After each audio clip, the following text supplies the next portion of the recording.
그 예술가로 사는 법이라는 아티스트가 사는 법이라는 주제의 발표를 이제 의뢰받고 고민을 많이 했었습니다. 일단 굉장히 많이 떨렸었고요. 제가 발표 여기저기서 많이 해왔었거든요. 근데 이번만큼이나 오랫동안 고민했는데 답이 안 나오는 발표가 없었어요. 제가 어제 밤 새벽까지 고민하다가 아무것도 안 떠올라서 이거 오늘 PPT 여기 도착하기 1시간 전에 만든 건데요. 그러니까 오늘 낮에까지도 계속 고민을 했었습니다. 왜 그렇게 떨릴까 생각해봤더니 일단 카메라 찍는 게 제일 그러니까 유튜브에 올린다는 게 제일 겁이 났었고요. 제발 안 올렸으면 하는 마음이 제일 컸었고, 또 한 가지는 아티스트가 사는 법이라는 막연한 주제에 대해서 아티스트는 이렇게 삽니다 라는 정보를 줘야 되는 걸까? 아니면 아티스트의 삶이 이런 것에 대해서 정부 니네는 무슨 생각을 가지고 있냐, 뭐 이런 문제의식을 촉발시켜야 되나? 그러니까 정확하게 어떤 의도로 발표를 해야 되지? 이게 저한테 제일 큰 어려운 점이었었습니다. 뭐 나름 이제 고민을 좀 해보고 준비를 해왔는데요. 정각의 연주 장면입니다. 아티스트가 어떻게 살까? 사실 정각회 스스로도 굉장히 궁금한 것 중에 하나예요. 다른 아티스트들은 어떻게 먹고 살지? 뭐 저희 예를 들어서 발레리나 강수진 자서전 읽어보면 저희도 놀라거든요. 와, 대단하다. 그러니까 저희 팀도 아티스트잖아요. 근데 그런 거 보면 진짜 아티스트구나 뭐 이런 생각 하거든요. 잘하는 사람들 보면 왜 그런 생각 들잖아요. 나는 오징어 같고 쟤는 아티스트 같고 그런 생각 저희도 굉장히 많이 합니다. 뭐 미국에서 굉장히 독특한 삶을 살았던, 그래서 남아프리카에 영향을 줬던 로드리게스라는 음악가의 다큐멘터리를 이제 단원들이랑 같이 보면서 와, 저 사람은 아티스트구나. 우린 뭐지? 이런 생각 많이 했었어요. 그래서 저희 아티스트가 사는 법이라는 그 포괄적 주제는 사실 얘기할 수 없을 것 같아요. 그냥 정각회가 사는 법에 대해서 얘기할 수 있겠죠. 그리고 실제로 개별 아티스트들이 먹고 사는 방식은 그렇게 독특하지 않습니다. 제가 이 발표 때문에 저희 단원들에게 많이 물어봤어요. 너는 아티스트가 사는 게 다른 사람들 사는 거랑 다른 것 같아? 라고 물어보면 대부분 다 직업 아티스트니까 다르죠 당연히. 제가 물어봐요. 뭐가 달라? 그러면 이제 대부분 대답이 없어요. 그 다음에 답하기가 좀 어려운 문제죠. 그 중에 그 연주팀장은 이제 그런 얘기를 하더라고요. 아티스트는 현상의 이면을 보고 아티스트가 아닌 사람들은 현상만 보지 않겠냐. 굉장히 나름 이제 뿌듯해하면서 그 대답을 했어요. 그래서 제가 뭐라고 반문을 했냐면, 학자랑 뭐가 달라? 학자도 현상의 이면을 보는데 그럼 아티스트랑 학자는 똑같아? 다시 또 이제 침묵이 이어졌죠. 대화는 끊어졌고. 그만큼 그 개별 아티스트 한 사람 한 사람이 살아가는 방식은 사실 제가 생각할 때 별로 다르지 않아요. 직장 안에서 어떤 사람을 보면 천상 직장인, 또 어떤 사람을 보면 저 사람은 진짜 아티스트다. 그러니까 회사인데 그런 사람들 있죠. 예술단체 안에서도 똑같아요. 이 사람은 아티스트라고 봐야 될까? 라고 하는 사람도 있고, 이 사람은 정말 예술 아니면 딴 거 못하겠구나. 뭐 이런 사람들도 있습니다. 저희도 이제 그런 사람들이 모여 있어요. 모여서 먹고 사는 건 저희가 만든 음악을 팔아서 먹고 살고 있습니다. 교환하는 거죠. 어떨 땐 돈과 교환하고 어떨 때는 돈이 아닌 그 무엇과 교환을 합니다. 뭐 여러 가지 작품들을 이제 만들어서 공연을 하는데요. 정각회 공연 사진을 보면 당연히 아실 수 있겠지만 여러 명이 있습니다. 제가 얘기해보고 싶은 주제인데요. 아티스트 한 사람이 먹고 사는 건 뭐 나름 자기가 가지고 있는 역량이나 재능을 교환해서 먹고 살고, 그러지 못하면 뭐 부업을 하죠. 어떤 경우에는 본업과 부업이 뒤바뀔 정도로 이제 비중이 달라지기도 하지만 그건 대동소이하다고 봐요. 근데 중요한 건 저희에게는 예술 단체가 사는 법이라는 게 저희한테는 중요한 질문이었었어요. 그러니까 왜 모여 있지? 라는 게 상당히 의미 있는 질문이었었습니다. 아티스트가 한 사람만 있다고 생각해 보세요. 여러분들이 솔로 아티스트라고 생각을 하면 먹고 사는 방법에 대해서 여러분 혼자 고민하시면 되죠. 내가 한 달에 한 번 정도 연주가 들어오는데 그럼 오케이, 한 번 연주하고 나머지 시간은 수입이 없으니까 뭐 할까? 애들 가르칠까? 뭐 그렇게 해서 먹고 살 수 있습니다. 근데 두 명이 갑자기 모여서 마음 맞는 사람 같아서 같이 듀오를 만들었어요. 근데 다른 한 친구는 한 달에 한 번 연주하는 걸로 난 성이 안 차. 아티스트로서의 내 욕심을 채울 수가 없어. 그러니까 연주를 2번, 3번, 4번 해야겠어. 근데 섭외가 안 들어오면 어떡하지? 한 명은 야, 그러면 그 사이에 먹고 살아야 되니까 뭐라도 하자. 애들을 가르치든 뭐라도 하자. 근데 다른 한 사람은 난 그렇게 못하겠다. 그 시간을 비워서라도 혹 생길지 모르는 기회를 위해서 그 시간을 비워서라도 아니면 그 시간에 연습을 더해서 내 역량을 키워서라도 나는 좀 더 아티스트로 살겠다. 이럴 수도 있는 거잖아요. 이게 2~3명이면 얘기하기가 쉬워요. 무슨 얘기냐면 이런 테이블에 둘러 앉아서 대화할 수 있는 정도의 규모로 단체가 구성이 되면 거기까지는 괜찮습니다. 솔리스트일 때보다는 조금 복잡하겠지만 합의해야 되는 것들이 생기잖아요. 그래도 괜찮아요. 근데 숫자가 점점 늘어나면 문제가 생깁니다. 한 이 정도 되면 문제가 생기죠. 정각의 규모가 이 정도 됩니다. 민간 예술단체 중에 제가 알고 있는 국악단체 중에 제가 생각하기에 제일 많은, 제가 아는 바로는 제일 많은 단원이 함께하고 있어요. 이렇게 되면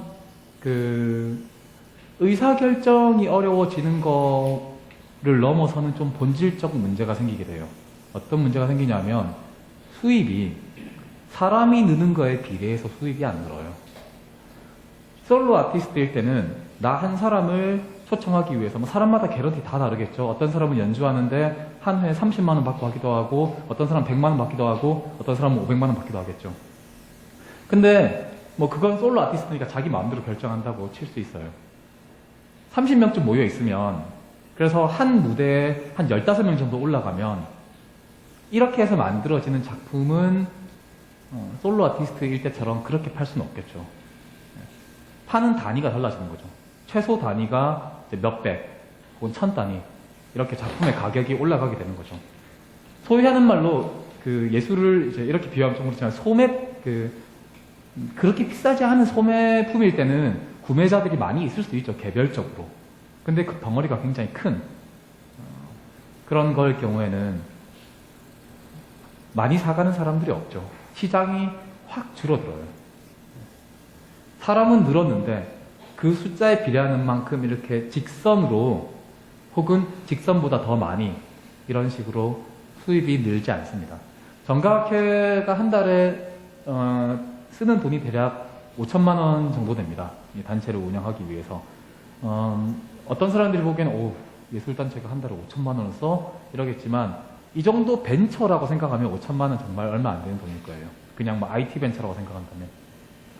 어쨌든 5천만 원이라는 돈을 벌기 위해서 산술적으로 계산을 해보면 한 300만 원 정도 되는, 개런티가 한 300만 원 정도 되는 공연을 한 달에 16번 정도 하면 5천만 원을 벌 수 있습니다. 300만 원이라는 기준은 통상 그냥 한 팀, 이런저런 행사나 무대 세울 때 많이들 제시하는 금액이에요.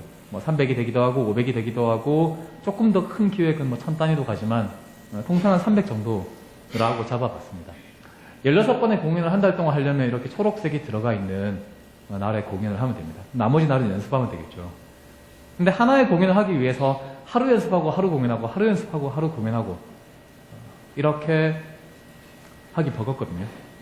굉장히 버겁습니다. 이런 식으로 살았던 적이 있었어요. 만만하지 않습니다. 실제로는 이렇게 한 개 하고 한 개 하고 한 개 하고 이렇게 안 돌아가요, 조직이. 사람이 많이 커지면 이 조직을 운영하기 위해서 우리가 모여있는 이 덩치를 유지하기 위해서 하나가 아니라 여러 개 하루에도 묶음으로 여러 개의 일이 돌아가야 됩니다. 그래서 주간 단위로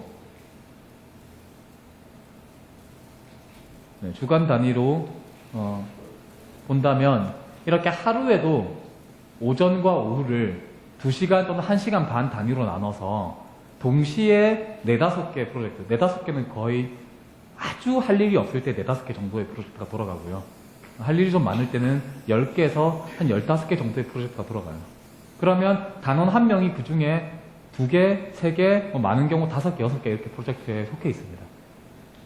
그래서 그 프로젝트를 운영하기 위해서 기획실에서는 혹은 팀장들끼리는 시간 짜는 것만 해도 적지 않은 일이에요.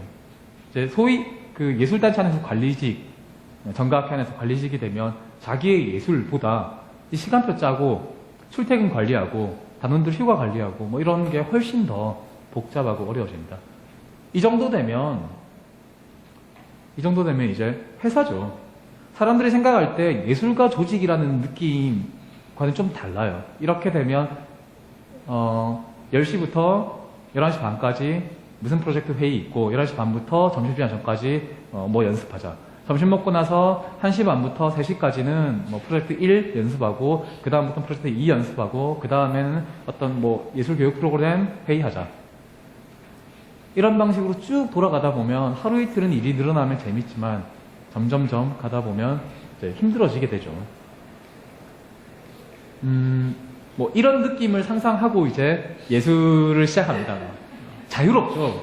당장 어디든지 뛰쳐갈 수 있을 것 같은데 얘기했듯이 사람이 모여서 단체로 활동하게 되면 어느 정도의 규모 이상이 돼서 관리라는 것이 예술 컨텐츠만큼이나 중요해지는 조직이 되게 되면 이제 이런 상황이 됩니다. 여러분들 뭐 이런 카피 많이 보셨죠? 정가학회가 몇 년 전부터 정말로 많이 고민하고 있는 거예요. 아티스트잖아요. 무대 위에서 자기를 빛내기 위해서 욕심이 이만큼 차올라야 되는 거잖아요. 그런데 공연이 없이 저희는 월급제거든요. 상근 전 직원 다 상근으로 고용하고 있고 월급을 줍니다. 그러니까 공연이 있든 없든 월급은 나가는 거예요.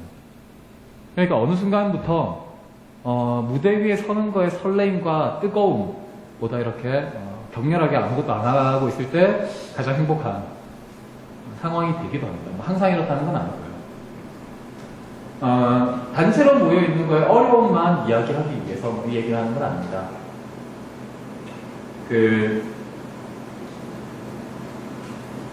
그렇게 힘들면도 불구하고 내가 예술가인가 직장인인가 라는 게 구분이 안 될 정도로 버거워짐에도 불구하고 이렇게 모여 있으려면 확고하게 목적이 있어야 됩니다. 우리가 왜 모여 있지?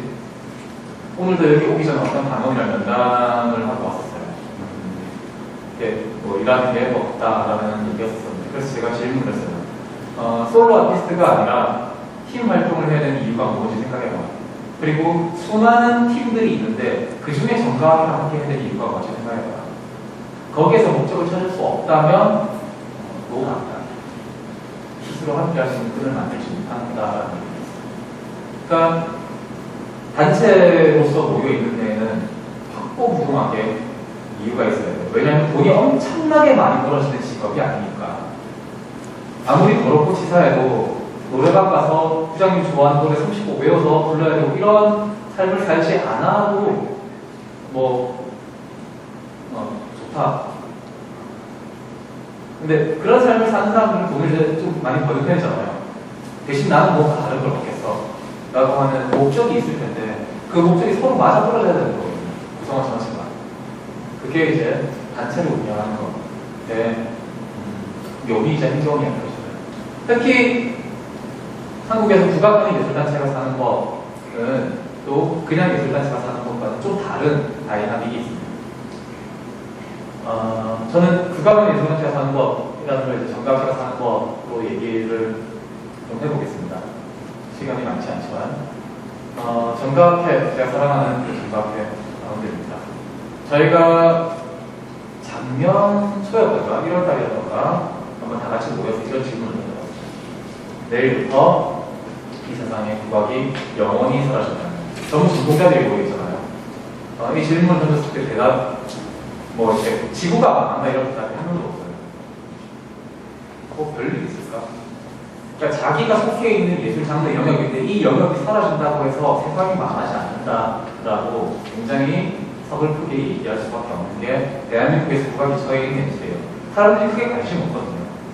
아마 여기에 있는 사람들 중에서 국악을 즐겨 듣는 사람은 많지 않을 겁니다.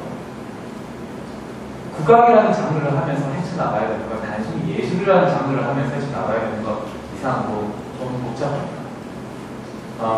혼자 잘난다고 되는 게 아니고요. 국악이라는 장르 전체에 대한 인식을 바꿔내야 되는 측면이 있어요. 그래서 정가학회는 아까 제가 서두처럼 말씀드렸던 그렇게 힘든데 왜 단체로 모여 살고 있나? 정가시는 이 국악이라는 숲을, 국악이라는 밭을 일구는 농부가 되기 위해 살고 있습니다. 다들 예술이라고 하면 이렇게 꽃이나 나무가 되길 바래요.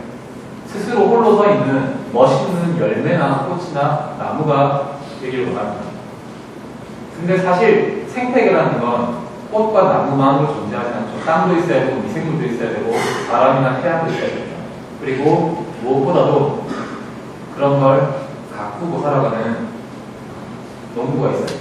뭐 햇볕이나 이렇게 통제할 수 없는 무언가가 외부 정책이나 환경이라고 한다면 이런 모든 것들이 모여서 생태계를 구성할 겁니다. 그 중에서 정가시는 농부의 역할을 맡고 있습니다. 조금 더 첨언을 하자면 돼요. 정부에서 예술 정책을 짤 때, 요즘에는 K-팝이 대세야. K-팝의 지원금을 주자. 이렇게 하면 갑자기 음악 장르의 흐름이 바뀌어요. K-팝 쪽으로 확 몰려갑니다. 또 그 컨텐츠 자체가 바뀌지 않더라도 기획서를 쓸 때, 제안서를 쓸 때 그 말을 꼭 쓰게 돼요.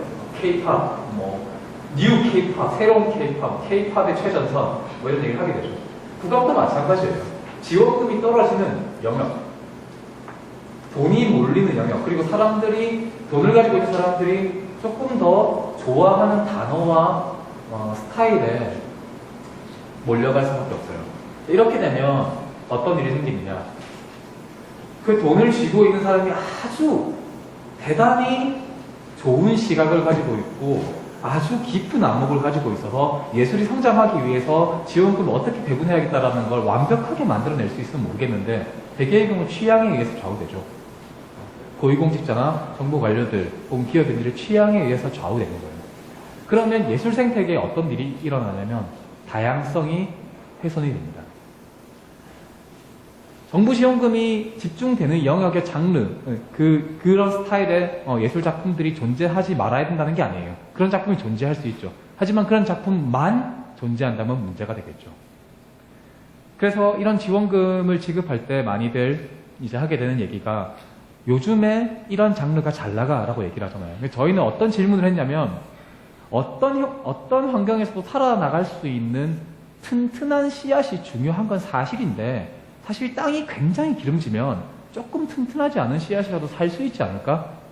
그러면 좋은 씨앗이 뭔지 골라내는 작업을 하는 거 그래 뭐 그럴 수 있는데 땅을 튼튼하게 만드는 일은 누가 할 건데? 라는 게 저희의 질문이었던 거예요. 그리고 그걸 아무도 안 하니까 국악계 안에서 정가학회가 해야겠다 라는 얘기를 했던 겁니다. 그래서 정가학회는 그 일을 하기 위해서 이렇게 공연도 하고요. 학생들의 교육 활동도 합니다. 예술가들을 소위 이제 저희가 자주 쓰는 표현으로 전공자를 예술가로 바꾸는 뭐 그런 작업들을 하기도 합니다. 그런 작업들은 예술단체에서 많이 하는 작업이에요. 근데 이건 뭐냐? 정가학회가 뭐 최근 1, 2년 동안 이제 읽었던 책들이에요. 단원들 모두가. 여기에 있는 책들은 작품을 만들기 위해서 읽고 공부했었던 책들이나 다큐멘터리나 영화 제외하고 정가학회의 조직 문화와 경영 이슈만을 다루기 위해서 읽었던 책들입니다. 웬만한 회사들의 전략기획실만큼이나 고민을 많이 했었던 것 같아요. 그래서 정가학회를 뭐 표현할 때 어떤 경영학자의 모델을 가지고 와서 이런 방식으로 우리는 성장할 것인가 뭐 생각해보기도 하고 우리가 가지고 있는 정체성을 도표로 표현하면 어떻게 할 수 있지라고 해서 음양오행과 개인과 조직, 사회와 나 이런 것들을 구분시켜서 어떻게 완결적 철학을 만들어낼 수 있을까 뭐 이런 고민을 하기도 했었습니다. 사실 뭐 시간이 많으면 훨씬 설명을 더 해드리고 싶은데 이만큼이나 국악의 밭을 건강하게 만들겠다라는 어떤 미션, 사명을 붙들기 위해서 그걸 포기하지 않고 그래도 누군가는 해야 되니까 라는 사명감을 가지고 단체를 이끌어 나가면서 모여있는 사람들을 흩어지지 않고 뜻을 일치시키기 위해서 많은 논의를 해왔습니다.